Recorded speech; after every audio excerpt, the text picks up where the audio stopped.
Hey, what's up guys, BY Gaming here. So in this video we are basically going to be taking a look at the leaked moveset of a monster called Mad-Triark. So let's jump right into that. But before we do, please like the video and subscribe to the channel if you have not already. So here is the moveset of this monster. So first we have Mother Alien, and this transforms one enemy into a baby. So that is very nice. Apparently this one has no cooldown or stamina cost, so this can be used if you are in a pinch with no stamina, and you can shut down one enemy for one turn, so that is very nice. Next we have Universe Invasion. Deals very low light damage to all enemies, applies curse to all enemies. So this is very nice as well. Curse obviously does damage and also takes away stamina, so that can come in handy as well. Next we have Born to Fight. Resurrects one ally with 50% life and applies life regeneration to it, transforms one ally into a baby, and requires cooldown. So this is a very conditional move in my opinion, right? Resurrecting one ally with 50% life and applying life regeneration, that can be very dangerous if you do not have res block, right? There are only a number of monsters I am aware of that have res block right now, like Kage and Crew Electric, but if you don't have those monsters, you will potentially have to deal with enemies more than once, and that can be very, very dangerous. But transforming an ally into a baby, that is not really something in my opinion that is very good, because that can shut you down for a turn, and if the enemy has Pierce, that basically makes you a sitting duck, right? Because you can't do anything and the enemy can still hit you. So yeah, I mean the resurrection skill can be dangerous, but the ally baby reversion is something that I'm not a big fan of. So moving on, we have Weak Mind. Deals heavy dark damage to one enemy, applies possession to one enemy, and requires cooldown. So you can see that it does have light and dark moves, which is very nice. But applying possession, that is also conditional if you are fighting a Lord Nebotus. That will basically give AoE possession immunity to the entire team, and so this basically will not do anything.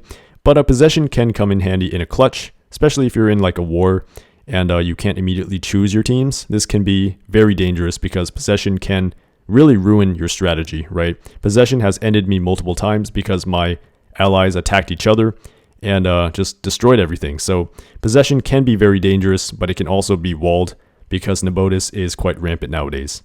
Next we have Malleable Mines. Deals low dark damage to all enemies, applies possession to all enemies, and requires cooldown. Again, this can be very dangerous if you do not have possession immunity, but Lord Nebotus is quite, he's pretty much everywhere nowadays, right? So it's very unlikely you'll be able to get off possession if he is there, and so this is it's quite iffy, right? It could be very useful, but on the other hand of this, it may not be all that useful. So yeah, possession, not a big fan of it, but it can be dangerous in the right situations for sure. Next thing we have is Unlimited Soldiers. Resurrects all allies with 1% life, transforms all allies into babies, requires cooldown. So this is something that again is very, very conditional. Resurrecting allies, if you do not have res block, this can be dangerous. You do not want to have to deal with enemies multiple times, but transforming them into babies, that isn't really something that I'm a fan of because, again, Pierce is rampant. Also, resurrecting allies with 1% life means that they are very, very frail, and if Spectra so much as touches them, they will die. So, yeah, that's not really something I'm a big fan of. This, can be useful if you do not have something with Pierce, because then you can't touch the allies, and you can potentially still do something with them. But yeah, this is something that is completely eaten up by Spectra, so I'm not really a big fan of this. Even if you can resurrect the monsters, yeah, they're basically just meals for Spectra once her turn comes around. So yeah, I'm not a big fan of Unlimited Soldiers either. Next thing we have is Broken Spirit. Deals moderate light damage to all enemies, applies curse to all enemies, transforms all enemies into babies. So this is something that I'm actually a bigger fan of because it does light damage to everybody, applies curse, and transforms enemies into babies, right? So when you transform the enemies into babies, you are actually shutting them down. And that can come in handy, right? Because when your enemies are babies, you can potentially still attack if you have Pierce. So this works to your advantage. Transforming allies into babies, I'm not a big fan of, right? Because it makes you vulnerable, but transforming the enemy into babies, that shuts them down. And as you know, when you are a baby, you cannot attack, you cannot move. So yeah, if you have a Pierce monster, you can basically just go ahead and clean up after turning the enemies into babies. That's very nice. And so then we have Broken Will. Deals heavy light damage to one enemy, applies stamina leak to one enemy, and transforms one enemy into a baby for 2 turns. This again is a good move because transforming an enemy into a baby can actually disrupt strategies, right? You can shut down Megataunt with this. You can also apply stamina leak, which again is not that big of a perk because it is cool to take away stamina, but we do have relics that give stamina back, so that may not do very much. And also, there is a new monster, I believe, that does have stamina regen, an AoE stamina regen skill. So yeah, that's not really all that great. It doesn't guarantee anything. So yeah, and again, if you want to drain stamina, there are other ways to do so, such as relics, right? So yeah, but I am a fan of the baby reversion for 2 turns, right? Because that basically shuts the enemy down for 2 turns. And so that can be a huge loss if the enemy cannot move, and you can do what you want, right?